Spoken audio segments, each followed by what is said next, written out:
Deutéronome, chapitre 19.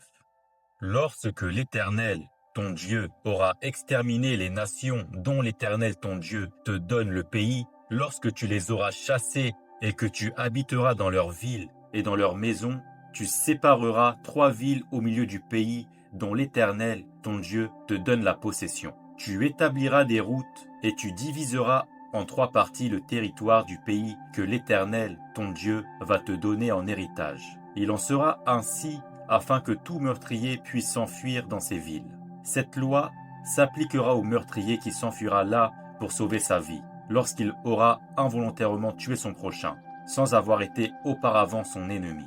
Un homme, par exemple, va couper du bois dans la forêt avec un autre homme, la hache en main. Il s'élance pour abattre un arbre. Le fer échappe du manche, atteint le compagnon de cet homme et lui donne la mort. Alors il s'enfuira dans l'une de ces villes pour sauver sa vie, de peur que le vengeur du sang, échauffé par la colère et poursuivant le meurtrier, ne finisse par l'atteindre s'il y avait à faire beaucoup de chemin et ne frappe mortellement celui qui ne mérite pas la mort, puisqu'il n'était point auparavant l'ennemi de son prochain.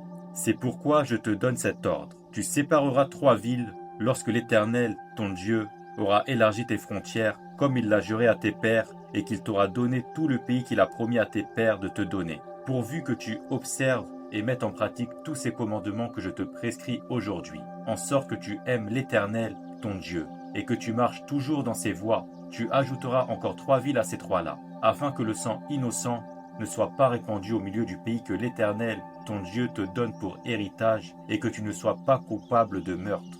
Mais si un homme s'enfuit dans une de ces villes, après avoir dressé des embûches à son prochain, par inimitié contre lui, après l'avoir attaqué et frappé de manière à causer sa mort, les anciens de sa ville l'enverront saisir et le livreront entre les mains du vengeur du sang, afin qu'il meure. Tu ne jetteras pas sur lui un regard de pitié. Tu feras disparaître d'Israël toute effusion de sang innocent, et tu seras heureux.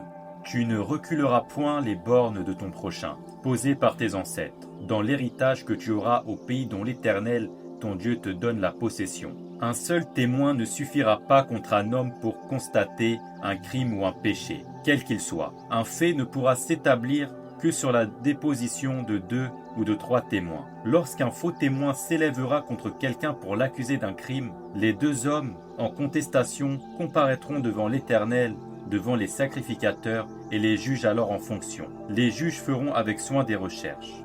Le témoin est-il un faux témoin ? A-t-il fait contre son frère une fausse déposition? Alors vous le traiterez comme il avait dessein de traiter son frère. Tu ôteras ainsi le mal du milieu de toi. Les autres entendront et craindront.